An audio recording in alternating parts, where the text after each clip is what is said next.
Hello everybody, today we are going to make an easy oven baked version of quesadilla. So easy to put together even for a crowd. And again, it's one of those recipes, you can change it around according to your liking. But here are a few things that I'm using today. Let me show you these.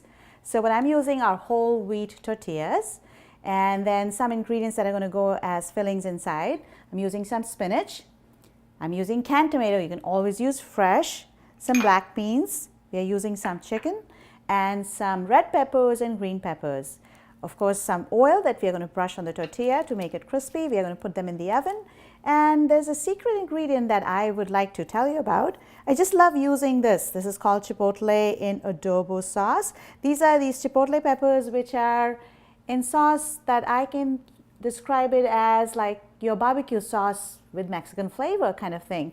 And if you put a little bit of this on the tortilla before you put the other ingredients on, I think it just takes the quesadilla to the next level. So I use this a lot, so I just wanted to show you this. Of course, you don't have to go out and buy this. If you don't have it, go ahead and still make your quesadilla. It's still going to be yummy. Don't forget the cheese. Cheese is important. And I'll tell you what I also do is when I use cooked chicken that I have, I like to flavor the chicken a little bit with some Mexican seasoning. So I have some of that out here also. So first thing I'm going to do is I'm going to preheat the oven. Preheat the oven to 450 degrees and then do all your preparation so that the oven's ready when you're ready. So there you go, bake. Use the plus sign to bring it to the right temperature. 450. And press start. Now that the oven is preheating, let's get the other ingredients ready. Let's begin by heating up the chicken in the microwave, and just to give it some flavor, we'll add some Mexican seasoning to it. So I'm going to take 2 cups of pre-cooked frozen chicken. So this is pre-cooked. Remember that, you cannot use raw chicken in this recipe.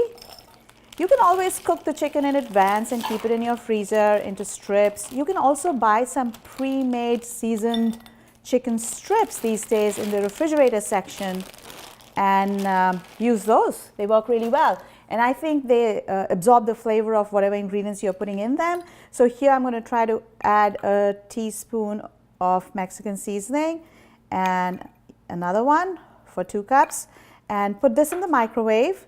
Toss it around a little and put it in the microwave, heat it up so that while the chicken is defrosting, it absorbs some of those flavors.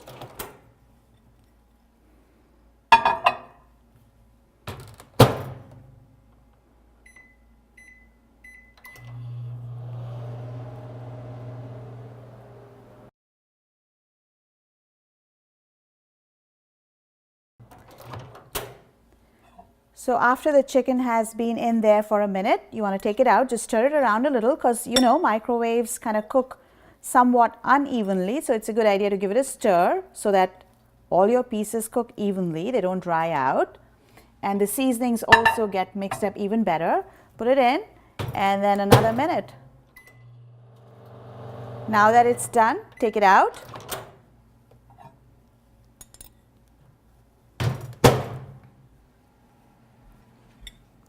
So now the chicken has heated up, it is defrosted, and I can already smell some of those Mexican seasonings in the chicken.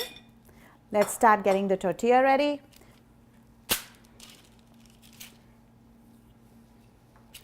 So let's start by brushing this tortilla with some oil. You can use whatever oil you have at hand.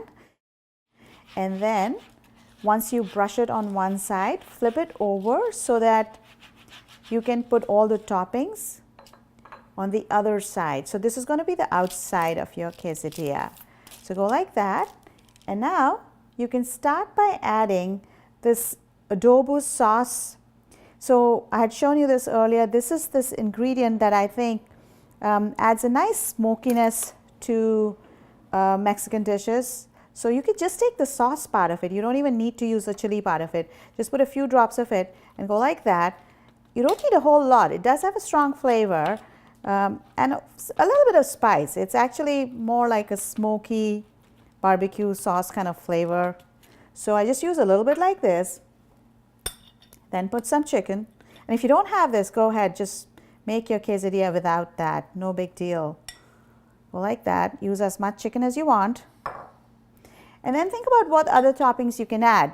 Now, to make your meal complete, always think about adding some vegetables wherever you can. So it's a great place to add some vegetables. So whatever you feel like adding, cut them into small bits. So we're using some green peppers here. Add those. You can add spinach. You can add red peppers. I'll take a little section of this too.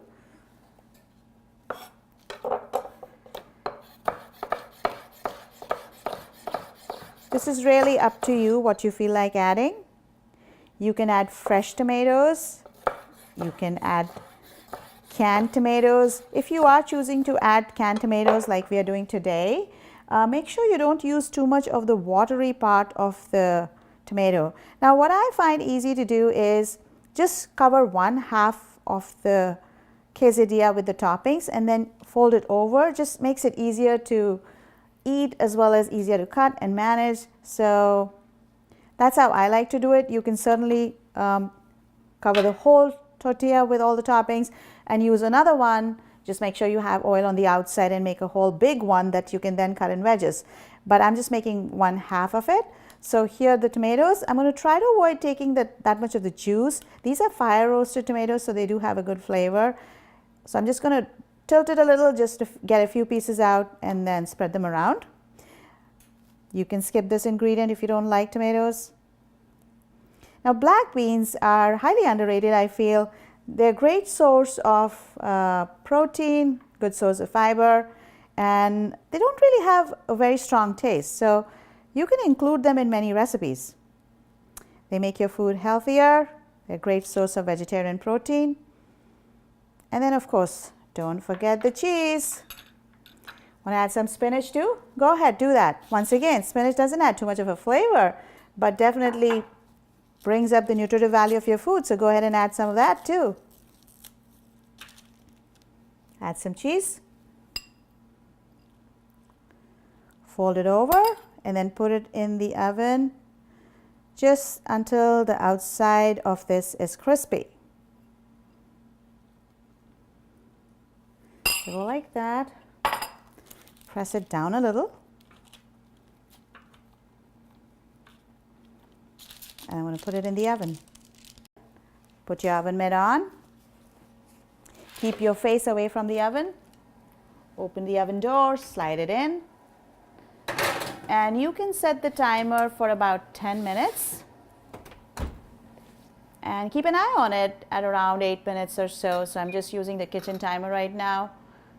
And you want the outside of it to get nice and crispy. Take it out, cut it into wedges. And that's how easy it is.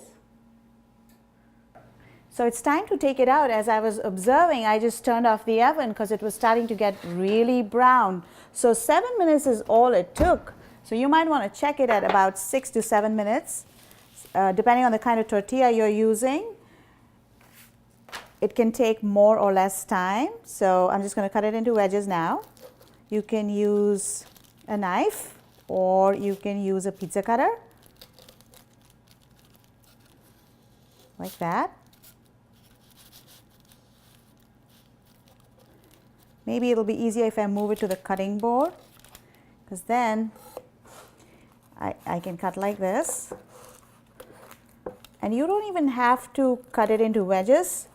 I used to eat it like a sandwich because it's often dinner or lunch for me. But if you're serving it as a snack, you want to cut it into wedges and serve it with some salsa or sour cream or guacamole or all of them combined. See all the yumminess? There's all stringy cheese in there. Here's some sour cream. You can put some on top of it, put some on the side, however you like it, or maybe serve it with a bowl of sour cream on the side. This was one of the easier way of making quesadillas in the oven. You can make it for a big crowd if you're making them in the oven. You can always make them on the stove top. They come out nice and crispy when you put them on a frying pan and press the cheese onto the tortillas, and they get crispy on both sides, and those are really yummy too. So certainly go ahead and do that if that's what you like. Also, go ahead and change all the things that you saw on the inside of the tortilla and tell me how that goes, because you can add different vegetables. You can use canned vegetables, you can use roasted vegetables that you can buy in a jar sometimes, roasted red peppers, caramelized onions. All of those would be great additions. If you're using any ingredient that has a lot of juice in it, I'd tell you to drain that really well before you add them to the quesadilla. Otherwise, your quesadillas are going to be soggy and you're not going to like them so much. So go ahead, try your own variations and enjoy.